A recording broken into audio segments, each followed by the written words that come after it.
सेबी ने CDSL, NSDL, brokerage firm, वित्तीय सलाहकारों के फर्जी नाम से हो रही ठगी पर सख्ती दिखाई है। सेबी ने ऐसे मामलों में तत्काल साइबर क्राइम विभाग को रिपोर्ट करने की बात कही है। वहीं सरकार की संस्था I4C ने AI की मदद से साइबर ठगों की कमर तोड़ने की तैयारी पूरी कर ली है, ताकि सरकारी संस्थानों, मिनिस्ट्री से मिलते जुलते फर्जी वेबसाइट, SMS, लिंक्स और एप्स को ट्रेस कर उन्हें ब्लॉक किया जा सके। ऐसे में आज हम इसी पर चर्चा कर रहे हैं। समझेंगे कि I4C का AI रूपी हथियार कितना मारक साबित होगा। होगी एक्सपर्ट से बात, लेकिन सबसे पहले देखिए ये रिपोर्ट।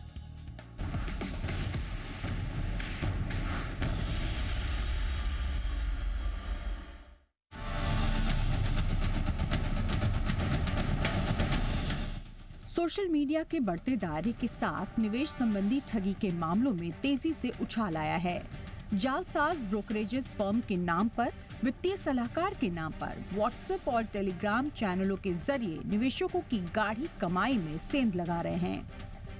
ऐसे में सेबी ने ऐसे मामलों में सख्ती दिखाई है। खासकर सेबी को ट्रेडिंग में पैसे कमाने की ट्रेनिंग देने से लेकर निश्चित IPO अलॉटमेंट और अपर सर्किट वाले शेयरों में खरीदारी का लालच संबंधी फ्रॉड की ढेरों शिकायतें मिली हैं। वहीं सोशल मीडिया पर ट्रेडिंग की अनाप शनाप सलाह देने वालों की भी कमी नहीं है। कुछ तो नामी गिरामी ब्रोकिंग फर्म के नाम पर और बिजनेस चैनल के नामचीन लोगों के नाम पर धड़ल्ले से निवेश संबंधी फर्जी सलाह आपको मिल जाएंगे। ऐसे में सेबी ने साफ कहा है कि निवेशक को लालच में बिल्कुल नहीं फंसना चाहिए। ऐसा कोई भी इस तरह का मामला दिखता है तो तत्काल इनकी रिपोर्ट करनी चाहिए। वहीं निवेशकों के साथ साथ सरकारी महकमों और मिनिस्ट्री के नाम पर भी इन दिनों साइबर ठगी का धंधा जोरों पर है। ऐसे में इन पर नकेल कसने के लिए सरकार पूरी तरह से एक्शन मोड में है। होम मिनिस्ट्री के तहत आने वाले Indian cyber crime coordination centre यानी I4C ने साइबर ठगों की कमर तोड़ने की ठान ली है। I4C इस काम में आर्टिफिशियल इंटेलिजेंस की मदद लेगा। ये ठग किसी सरकारी महकमे या मिनिस्ट्री से मिलते जुलते नाम का सहारा लेकर ठगी को अंजाम देते हैं। इसके लिए ठग फर्जी वेबसाइट, फर्जी मेल, मैसेज और ठगी वाले लिंक का सहारा लेते हैं, चाहे वो KYC का मामला हो या फिर इनकम टैक्स से जुड़ा मामला। ठग अपनी जाल में भोले भाले लोगों को भरोसे में लेकर अपना शिकार बनाते हैं।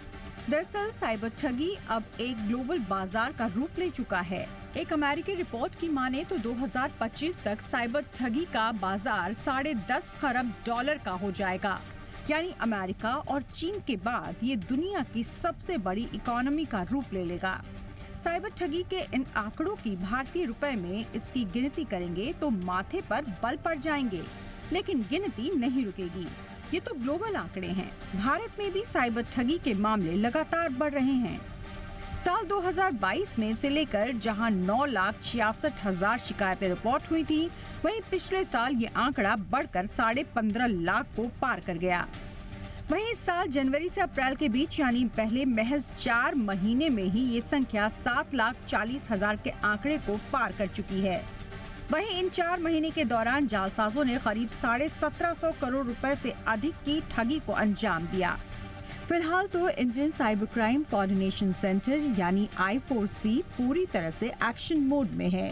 AI के जरिए साइबर ठगों पर हमले भी शुरू हो गए हैं, लेकिन साइबर ठगों के हौसले को तोड़ने के लिए AI टूल के साथ साथ जागरूकता भी बेहद जरूरी है। ब्यूरो रिपोर्ट, जी मीडिया। खास मेहमान इस वक्त हमारे साथ जुड़ चुके हैं आज की चर्चा के लिए। हमारे साथ जुड़ रहे हैं राहुल त्यागी, को फाउंडर हैं सेफ सिक्योरिटी के। बहुत बहुत स्वागत है राहुल आपका शो पर। जितेन जैन है हमारे साथ, डायरेक्टर हैं वोयेजर इन्फोसेक के। जितेन, आपका भी बहुत बहुत स्वागत है। और मेरे साथ हैं विराग गुप्ता, जाने माने एडवोकेट हैं सुप्रीम कोर्ट के। बहुत बहुत स्वागत है विराग जी आपका भी शो पर। राहुल, चर्चा की शुरुआत हम आपसे ही करेंगे। और सेबी ने डायरेक्ट तो किया है डिपॉजिटरी पार्टिसिपेंट्स को, लेकिन सवाल ये है कि ये एड्स, इनकी उत्पत्ति कहाँ से हो रही है, किस तरह से ये आगे जा रहे हैं, ये हम जानते भी हैं और एक तरह से नहीं भी जानते हैं। मतलब अगर आप किसी सोशल मीडिया प्लेटफॉर्म पर हैं तो वहाँ पर वो ऐड क्या कर रहा है ये हम जानते हैं। ये उस इंटरमीडियरी या फिर वो सोशल मीडिया प्लेटफॉर्म के इकोसिस्टम के ज़रिए ही आ रहा है। लेकिन उसके बावजूद किसी को समझ में नहीं आता कि इसका करें क्या, इसको हटाएं कैसे। बड़ी विचित्र सी स्थिति है और लगातार इस तरह से जो फाइनेंशियल एडवाइजर्स हैं, जो स्टॉक ब्रोकर्स हैं, उनके नाम, हमारे केस में जी बिजनेस के मैनेजिंग एडिटर अनिल सिंघवी के नाम पर कितने सारे टेलीग्राम चैनल्स बनाए हुए हैं, आए दिन बना देते हैं, एक को बंद करवाओ तो दूसरा आ जाता है। ये थोड़ा सा समझाएं इसको कि कैसे, सेबी का आइडिया तो बहुत अच्छा है लेकिन हम इसको समझें कैसे इस पूरे मकड़ जाल को। जी, दीपक देखिए, आई थिंक गवर्नमेंट का ये बहुत अच्छा इनिशिएटिव है और इसके साथ अगर कुछ ज़्यादा लोगों को ये भी नहीं पता, जैसे चक्षु नामक एक सर्विसेज भारत सरकार ने अभी लागू की है। आई थिंक मई मार्च के अंदर आई थिंक उसका लॉन्च हुआ था।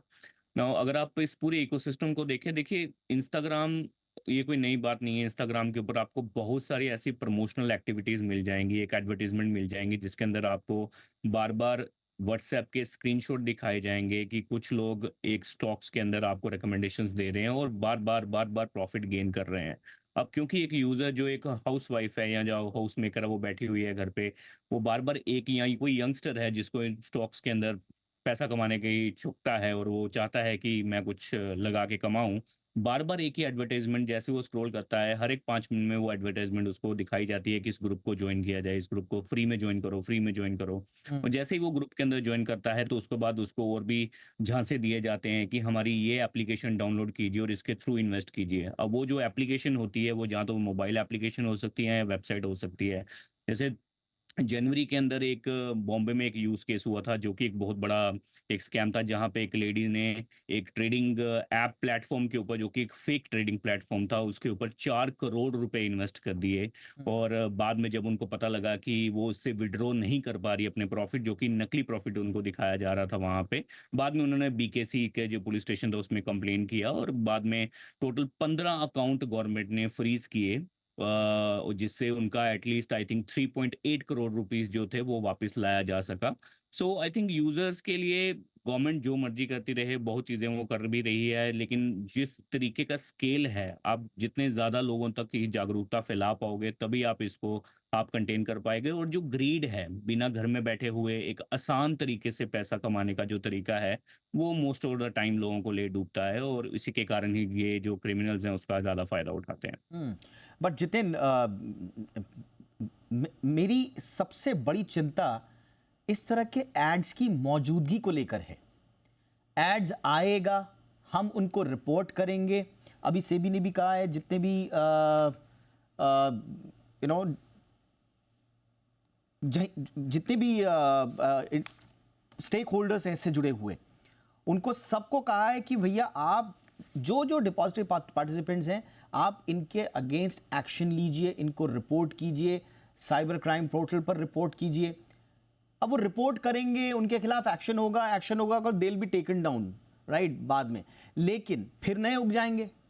तो मेरी चिंता इन एड्स की मौजूदगी है और इन एड्स की मौजूदगी को प्रदान करने वाले प्लेटफॉर्म्स की है। क्या हम वहां तक कभी पहुंच पाएंगे जितिन? दीपक, इस समस्या के दो पहलू हैं। पहली बात तो ये जो एड्स हैं अब खाली फोटोज के या टेक्स्ट के बेस के टिप्स के रूप में नहीं है। डीप फेक वीडियोस बड़े बड़े एंकर्स के, फाइनेंशियल एक्सपर्ट्स के वहां पे कराए जा रहे हैं। और ये गेम खाली फेक डिपॉजिटरी स्कीम का नहीं है। कई बार आप देखेंगे बहुत सारे इन्फ्लुएंसर्स जो छोटे मोटे स्टॉक हैं उसको ये बता करके इसमें लगाने से ये 300 गुना फायदा होने वाला, यही सबसे बढ़ता हुआ स्टॉक है, वो स्टॉक मैनिपुलेशन भी कर रहे हैं, जिसमें स्टॉक भी रियल है, इन्वेस्टमेंट भी रियल है, पर पूरा का पूरा स्टॉक मार्केट को मैनिपुलेट करने के लिए फर्जी सलाह देकर भी ये स्कैम चल रहा है। और ये कंपनियां इनको पैसा देती हैं कि आप फर्जी वीडियो बनाइए, हमारे बारे में बताइए, ताकि हमारे स्टॉक के प्राइसेस बढ़े। तो दो इसके पहलू हैं। दूसरी बात, सेबी ने अभी 2 महीने पहले भी कहा कि कोई भी व्यक्ति जो सेबी में रजिस्टर्ड नहीं है, एज अ इन्वेस्टमेंट एडवाइजर या रिसर्च एसोसिएट नहीं है, वो किसी भी व्यक्ति को फिजिकल या डिजिटल रूप में कोई भी इन्वेस्टमेंट की सलाह नहीं दे सकता। मगर उसके बावजूद आप देखेंगे बड़े बड़े इन्फ्लुएंसर, जो नामी इन्फ्लुएंसर हैं, वो वहां पे लोगों को शेयर खरीदने की सलाह दे रहे हैं और वो जेन्युइन भी है, वो पैसा लेके उनके लिए वीडियो बना रहे हैं। तो एक समस्या है फर्जी एड की, फेक इन्वेस्टमेंट एप्स की। दूसरी समस्या है स्टॉक मैनिपुलेशन की। तीसरी समस्या है अनऑथोराइज्ड इन्वेस्टमेंट एडवाइस की। इन तीनों को जो है कंट्रोल करने के दो समाधान जो है सरकार को उसकी तरफ जाना चाहिए। ये जो है आप रिपोर्ट करते ही एड को हटा दीजिए, ये एक लिमिटेड इसका जो है मुझे लगता है इफेक्ट होगा। इसका रीजन ये है कि ठगी के जो फर्जी लिंक वगैरह होते हैं वो 2-3 दिन के अंदर जितना डैमेज करना होता है तो कर लेते हैं, और पकड़े जाने के बाद वो तुरंत 1 घंटे में लिंक बदल देते हैं। तो यहाँ पे आपको प्रिवेंटिव अप्रोच लेनी होगी रादर देन वो जो पोस्ट क्राइम अप्रोच है। प्रिवेंटिव का मतलब ये है कि आपको प्लेटफॉर्म्स को इंसिस्ट करना होगा कि जो प्री एडवर्टाइजमेंट है उसका प्री केवाईसी किया जाए।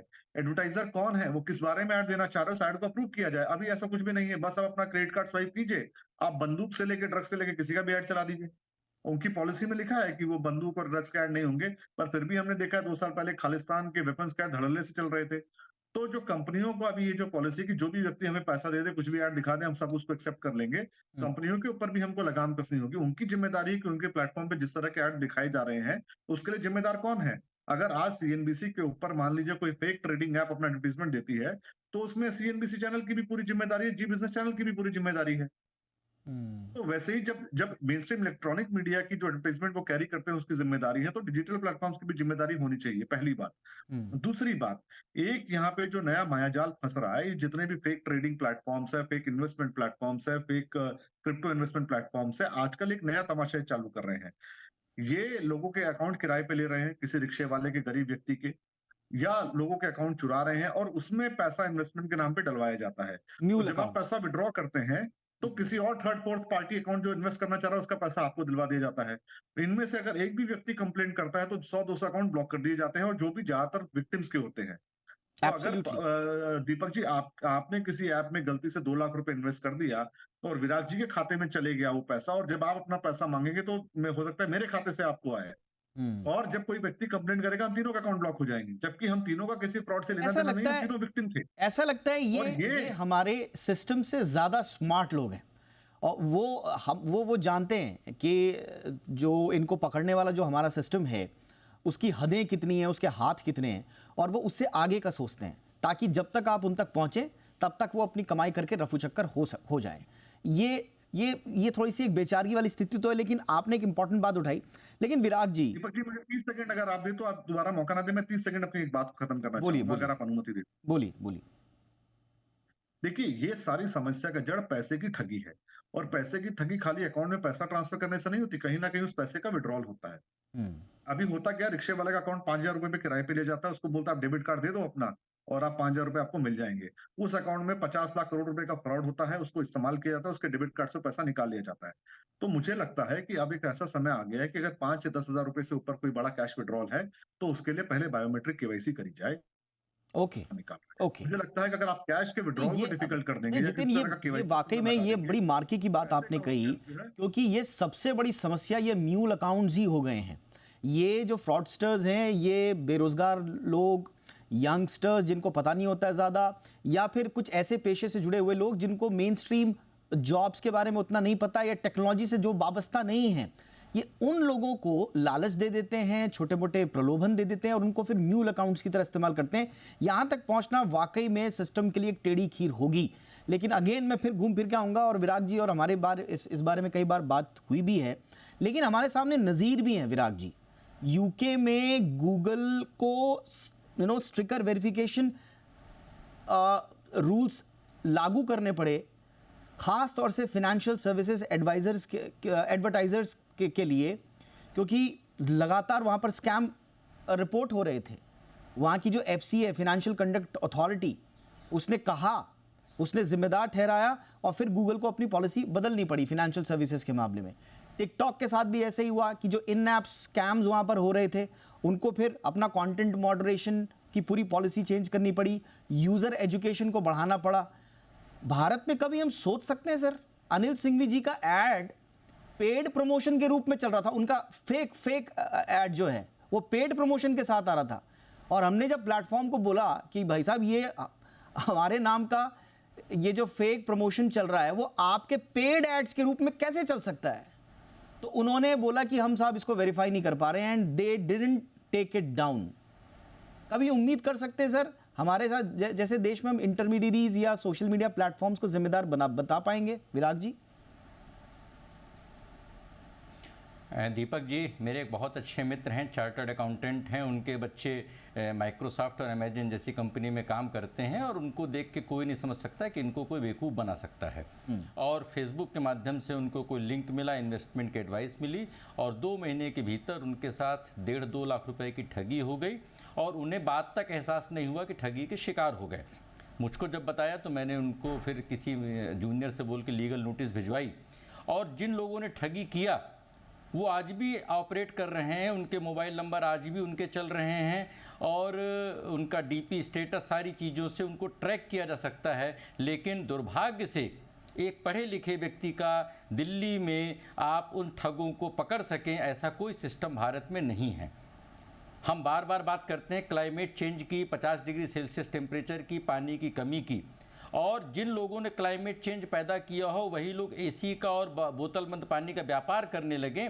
ऐसा ही आपने अभी रिपोर्ट बताई है कि साइबर ठगी विश्व की सबसे बड़ी एक व्यापार बन गया है और भारत उस व्यापार की सबसे बड़ी मंडी है।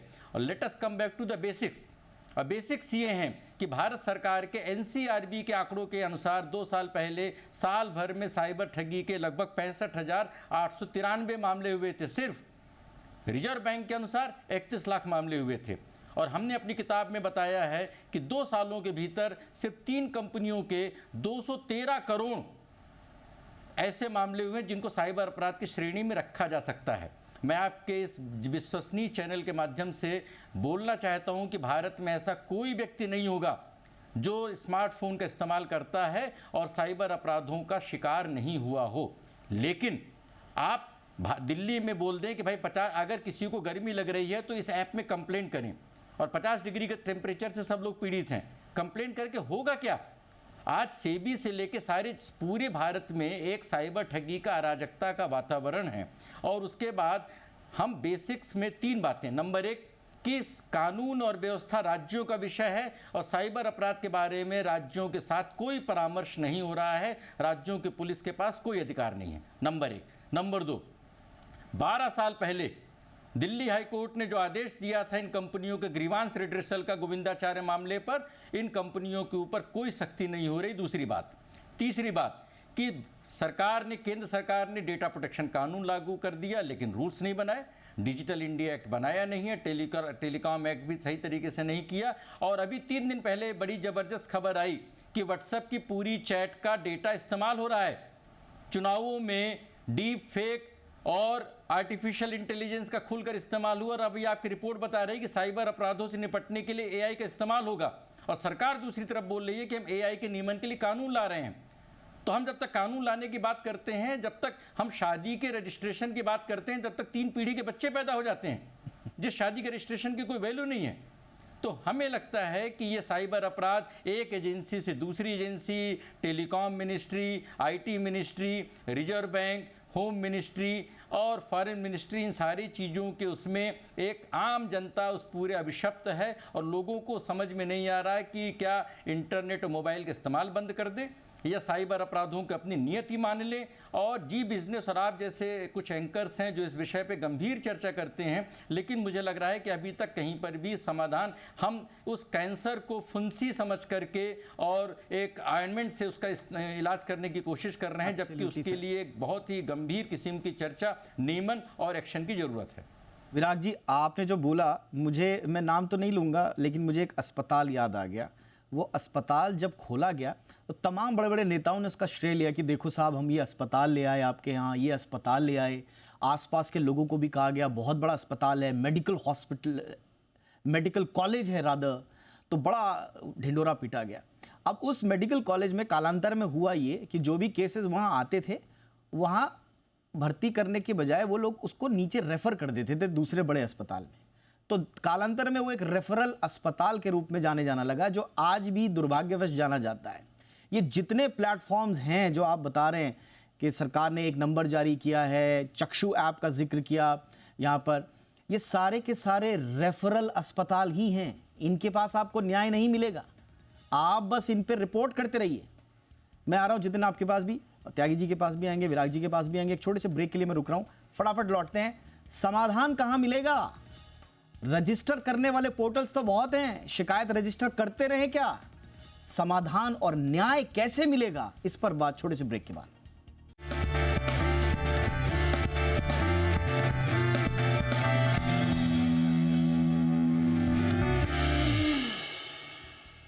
ब्रेक के बाद आपका स्वागत है। राहुल, क्विकली आ रहा हूं आपके पास। इस सेगमेंट में समय मेरे पास थोड़ा कम है, गुजारिश रहेगी तीनों से कि संक्षेप में अपने जवाब दें। राहुल, जो मैं आपके सामने बेचारगी की बात कह रहा था, आज तक जी बिजनेस के मैनेजिंग एडिटर अनिल सिंघवी के फेक आईडीज को हम उस प्लेटफॉर्म को ही प्रूफ नहीं कर पाए, और वो पैसा लेकर फ्रॉडुलेंट एक्टिविटीज को प्रमोट कर रहा है और मानने को तैयार नहीं है, तो हम कैसे न्याय की उम्मीद करें और किससे करें? ये देखिए दीपक, आई थिंक इसके दो पहलू हैं। पहला, जो कंपनी जो एडवर्टाइजमेंट प्लेटफॉर्म देती हैं जहां पे आप यूजर्स को ये एडवर्टाइजमेंट दिखाते हो, उनकी रिस्पॉन्सिबिलिटी ये विदाउट कंडीशन ये होती है कि जब भी आप, अगर हम कोई इंस्टाग्राम कंपनी का ऐड स्टार्ट करते हैं तो वो बोलते हैं ऐड पब्लिश होने, जब हम सबमिट करते हैं वो बोलते हैं ऐड इज अंडर रिव्यू, और कम से कम 3-4 घंटे के बाद वो ऐड एक्टिव हो जाती है। हाँ। अब इस चीज के अंदर इसका मतलब हम ये मान के चले कि वहां पे कोई इंडिविजुअल है जो इस ऐड को रिव्यू कर रहा है। अब वो कौन कर रहा है, ये जो लोग हैं इनका डेटा या इनकी काबिलियत, इनकी क्वालिफिकेशन, या ये कहाँ बैठते हैं, ये कंपनियां इसको डिस्क्लोज करती नहीं है। वो में भी एक 12th का बच्चा बिठाया हो या 10वीं का बच्चा बिठाया हो जो इसको रिव्यू कर रहा है अपनी क्षमता के हिसाब से, अपनी नॉलेज के हिसाब से। दूसरा, भारत सरकार की एक चीज होती है, something is better than nothing. I think दुर्भाग्य की बात ये भी है कि सोल्यूशन हम एक बड़े लेवल पे सोच रहे हैं। 140 करोड़ की जनता के अंदर एक सोल्यूशन एक मास लेवल पे लाना बेहद ही मुश्किल है। लेकिन टाइम टू टाइम अगर आप देखें, जैसे 1930 cybercrime.gov.in ये वेबसाइट लाई गई, लेकिन पहले तो कितने लोग इंडिया में हैं जिनको उनका पता भी है। पता होने के बाद क्या वो एक सही ढंग से जो गाइडलाइन दी गई है उसके अकॉर्डिंग वो सबमिट कर रहे हैं? करने के बाद उसके बाद उसको ट्रैकिंग करना, अब एक आम किसान से या आम ऐसे बंदे से हम एक्सपेक्ट नहीं कर सकते वो कि इसके ऊपर लॉगिन करके वो बाकी चीजें करें। अब उसको अब टेक ओवर करने के लिए ये ज्ञान चक्षु लाए हैं। चक्षु के अंदर आप व्हाट्सएप फ्रॉड, एसएमएस लिंक, या जैसे फाइनेंशियल फ्रॉड जैसी ये कम्युनिकेशन बेस्ड फ्रॉड्स होते हैं जो कॉल करते हैं, अब उसको चक्षु में भी तो डेडिकेटेड आप कर दिया गया। चक्षु में भी तो आप सिर्फ अपनी बात रजिस्टर कर सकते हैं ना, अपनी शिकायत रजिस्टर कर सकते हैं। रजिस्टर कर सकते हैं और उसके हाँ। ऊपर एक्शन होता है। प्रॉब्लम लोगों की ये है, वो एक लाइनर दे देते हैं। अब उन्होंने डेडिकेटली बोला है कि जो आपके स्क्रीनशॉट्स हैं या इंफॉर्मेशन है, जिस लेवल की इंफॉर्मेशन की डिमांड होती है एक ठीक है। लॉ इन्फोर्समेंट को एक्टिविटी करने के लिए, क्योंकि वो भी एक डिटेल लेवल में Alright, से alright, एक्टिवेट नहीं करना ठीक है। चाहते, वो चाहते हैं हमें डेटा सर्व करके दिया ऑलराइट, जाए। तो ठीक है, मतलब इसमें देखिए, उसमें आपको लोगों को एजुकेट करने के लिए अभी बहुत समय लगेगा, लेकिन ये जो एनोनिमस नेचर है जितिन, इंटरनेट का, ये तो कॉम्प्लिकेट ही करता रहेगा। कैसे यहां तक पहुंचेंगे आप आप ऐसे लोगों को ढूंढ रहे हैं जिनके बारे में आपको लिटरली कुछ मालूम नहीं कि वो एग्जिस्ट करते भी हैं धरती पे या नहीं करते हैं। नहीं, ऐसा नहीं है। ये आप, मैं बताऊं, आप कैसे हो सकता है आप यूके में बैठ के फ्रॉड करें, जर्मनी में बैठ के फ्रॉड करें, कहीं से वर्चुअल नंबर ले आए, पर भारत में किसी भी तरह के फाइनेंशियल फ्रॉड करने के लिए 99% केसेस के अंदर आपको एक लोकल अकाउंट या लोकल वॉलेट चाहिए। अगर उसकी केवाईसी को अंदर हम ढंग से नहीं कर पा रहे हैं, या हम आधार या बायोमेट्रिक इनेबल केवाईसी को मैंडेटरी नहीं कर पा रहे हैं, चाहे वो सुप्रीम कोर्ट का जजमेंट हो, एक लॉबी का प्रेशर हो, कुछ भी हो, तो वो हमारे अपने घर की गलती, हमारे समाज की गलती है। उसके लिए आप कहाँ किसको जिम्मेदार ठहराएंगे? मैं आपसे चुनौती के साथ कहता हूं, जितने अकाउंट्स आज न्यूल अकाउंट यूज हो रहे हैं, वहां अगर अकाउंट का KYC verification, biometric KYC verification हो और विड्रॉल के लिए भी केवाईसी वेरिफिकेशन हो, आप मुझे दावे के साथ बताइए 99% फ्रॉड कैसे हो जाएगा? जब आप पैसा ही नहीं, अभी होता क्या है, रिक्शे वाले के अकाउंट से पैसा गांव में दूसरा बैठा एक फ्रॉडस्टर 1 लाख 2 लाख रुपए विड्रॉ कर रहा है। जिस अकाउंट, और आप आर्टिफिशियल इंटेलिजेंस की बात कर रहे हैं, आप विराग जी, आप लोग, हम सब पढ़े लिखे व्यक्ति हैं, आप अपने क्रेडिट कार्ड में 20-25 हजार रुपए का ट्रांजेक्शन कीजिए, आज आपको आईसीआईसी बैंक, एचडीएफसी बैंक से कॉल आता है कि सर क्या ये सिग्निफिकेंट ट्रांजेक्शन है, क्या ये ट्रांजेक्शन आपने किया है? अगर आप हाँ करते हैं तो ही वो ट्रांजेक्शन अप्रूव होता है। ये किसने तय किया कि 20,000 रुपए का या 15,000 रुपए का ट्रांजेक्शन सिग्निफिकेंट ट्रांजेक्शन होगा? यहाँ पे आर्टिफिशियल इंटेलिजेंस का इस्तेमाल हो सकता है, जहां आप ये कहें, जिस किसी गरीब किसान या किसी जनधन अकाउंट में जिस व्यक्ति ने जिंदगी में कभी 5,000 रुपए विड्रॉ नहीं किए या 2,000 रुपए का ट्रांजेक्शन नहीं किया, वहां पे अगर 10,000 रुपए का या 8,000 रुपए का भी ट्रांजेक्शन है तो वो सिग्निफिकेंट की कैटेगरी में आएगा। आपके लिए 15-20 हजार रुपए एक होटल के खाने खर्चा हो सकता है, Correct. पर किसी के लिए पूरे साल की जमा पूंजी है। ये आप जो कह रहे थे कि 5,000 से ऊपर का ट्रांजैक्शन अगर होता है, अगर वो शक के दायरे में, तो यहां पर एआई काम कर सकता है। बिल्कुल वैलिड पॉइंट। विराग जी, फटाफट से, बिल्कुल, क्योंकि ये सारा का सारा मासेस तक ये लोग जो पहुंच रहे हैं, ये सारी की सारी इनके पास सोफिस्टिकेटेड टैक्टिक्स हैं, सर्च इंजन ऑप्टिमाइजेशन ये लोग जानते हैं, प्लेटफॉर्म्स को कैसे इस्तेमाल करना है वो जानते हैं। हमारे सामने सब कुछ हो रहा है, हम ढूंढ रहे हैं चोर कहाँ बैठा हुआ है, हम ये नहीं देख रहे कि इस चोर को ये प्लेटफॉर्म देने वाले लोग कौन हैं। अगर हम उनके रास्ते बंद कर दें तो आराम से चोर को पकड़ लेंगे बाद में, लेकिन रास्ते तो बंद करें पहले।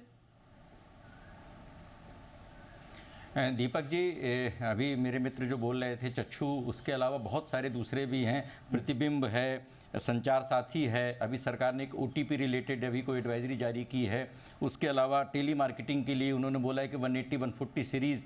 सवाल इस बात का है कि हमारी पिछली डिबेट थी, डिबेट के बाद में होम मिनिस्ट्री और रिजर्व बैंक ने दोनों ने ये आश्वासन दिया था कि कोऑर्डिनेट करेंगे जिससे कि कोई भी फ्रॉड होता है तो उसका जो फाइनेंशियल एस्पेक्ट है उस पर एक्शन हो जाए। लेकिन कागजी कार्रवाई होती है, एक्चुअल में कार्रवाई नहीं होती है। आपने अपने बहस में बोला था कि एक अस्पताल है जो रेफरल करके दूसरी जगह भेजता है, लेकिन दूसरी जगह भेज कर उसका इलाज तो होता है। यहाँ पर एक रेफरल दूसरा रेफरल करता है, लेकिन फाइनली इलाज कहीं पर भी नहीं हो रहा है। वो बार बार बोल रहे हैं कि जिस नंबर पे कंप्लेंट करने पे होता है, मैं 10 में से 9 मामले जानता हूं, कंप्लेंट करने के बाद पैसे अभी तक वापस नहीं आए हैं और आप कुछ भी नहीं कर सकते हैं। मैं 2 बातें बोल रहा हूं। नंबर 1, भारत में कोई भी ऐसा व्यक्ति नहीं है जो स्मार्टफोन का इस्तेमाल करता हो, साइबर क्राइम का शिकार नहीं हुआ हो। Number 2, cyber crimes, financial frauds को रोकना सबसे आसान है अगर आप बैंकों के फाइनल डेस्टिनेशन पर एक सख्त पहरा लगा दें। उसके बाद अगर पैसा जब निकलेगा ही नहीं तो फ्रॉड अपने आप रुक जाएगा, जैसे जितिन भाई ने बोला था। बिल्कुल, मुझे लगता है कि इस पे एक ब्रॉडर पर्सपेक्टिव की भी आवश्यकता है, लेकिन चलिए, शुरुआतें हो रही हैं, कोशिशें तमाम जगह से हो रही हैं, सारी मल्टी एजेंसी ये एक अप्रोच लगती है तो कुछ उम्मीद ज़रूर जगाती है। उम्मीद करते हैं कि ये एफर्ट काम आए। आप तीनों का बहुत बहुत शुक्रिया और इस शो में फिलहाल इतना ही। इजाज़त दीजिए, नमस्कार।